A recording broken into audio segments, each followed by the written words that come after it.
मेरा नाम फूलन देवी है, लोग बैंडिट क्वीन के नाम से जानते हैं। और हमें पता नहीं था कि इतना संघर्ष करने के बाद हम जिंदा रहेंगे और आज आप सबके बीच में भी पहुंचेंगे, इतना मान सम्मान भी हम पाएंगे, ये हमने कभी नहीं सोचा था। 4 साल हम जंगल में भटके।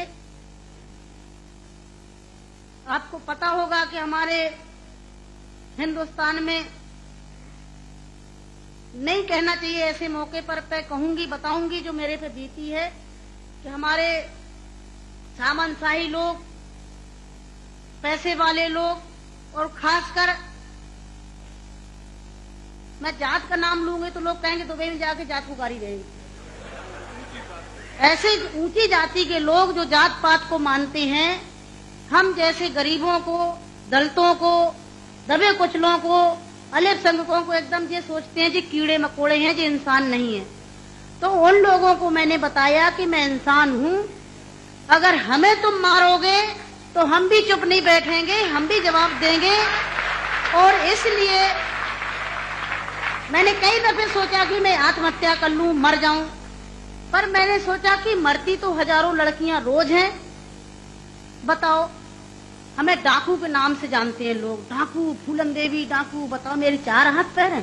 कहते चम्मिल घाटी की है, चम्मिल घाटी की। चम्मिल घाटी मेरी माँ बाप है। अरे मैं माँ बाप से पैदा हुई हूँ। मेरा कसूर यही है कि मैं झोपड़ी में पैदा हुई, गरीब परिवार में पैदा हुई, दबी कुचली समाज में पैदा हुई, तो हमें जीने का अधिकार है नहीं। मेरे भाई और बहनों, मैंने कोई बुरा काम नहीं किया। मैं तो वहां भी मंच में बोलती हूँ, अब्बू भाई के साथ में तो कई सभाएं हुई हैं, बहुत बड़ी बड़ी सभाएं हुई हैं, कि मैंने कोई बुरा नहीं किया है। आपने सुना होगा, सुना का आप तो वहीं के सब रहने वाले हैं, कुछ हमारे भाई हैं यहाँ के, है कि एक सीता के कारण इतने बड़े जो रावण का आज तक पुतला फूंकते हैं, उसका यही कसूर था कि खाली एक औरत को उठा ले गया तो आज तक पुतला फूंकते हैं। मैंने क्या बुरा किया? मेरे साथ भी ऐसे रावणों ने अत्याचार किया, मैंने उन रावणों को जवाब दिया। फूलन देवी वो डाकू है, डाकू है।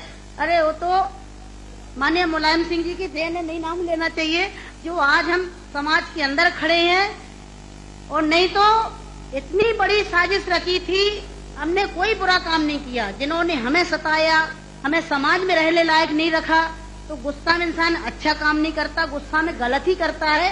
और जो कुछ भी हुआ, अच्छा और बुरा, सबक सिखाने के लिए कि हम जैसी बहन बेटियों के साथ अन्याय अत्याचार करोगे तो कोई भी महिला घर से बाहर निकल के और अपने अधिकारों की लड़ाई लड़ने के लिए मैदान में खड़ी हो जाएगी। तो मेरे भाई और बहनों, हमें तो डाकू घोषित कर दिया। जब मैं चुनाव लड़ने जाती हूँ तो सब एक ही भाषण रहते हैं, किसी के और कोई भाषण नहीं रहते हैं। बताओ, मैं डाकू दिखाई देती हूँ? क्या होता डाकू है? तुमने हमें सताया, हमें लूटा पीटा। डाकू तो वो बेईमान जो हम जैसी महिलाओं को लूटते पीटते हैं। तो मेरे भाई और बहनों, 4 साल में जंगल में भटकी, 11 साल में जेल में रही, और जेल में भी हमें पागलों के साथ रखा गया था। अच्छी जगह नहीं रखा गया, जहीं पागल महिला थी, पागल महिलाओं में रखा गया था। 11 साल तक हमें जेल में रखने के बाद कोर्ट में पेश नहीं करा गया। और जब जेल से छोड़े गए तो बहुत बड़ा हमारे हिंदुस्तान में तूफान आया कि इतनी बड़ी डाकू को छोड़ दिया गया, बहुत बड़ा अन्याय हुआ।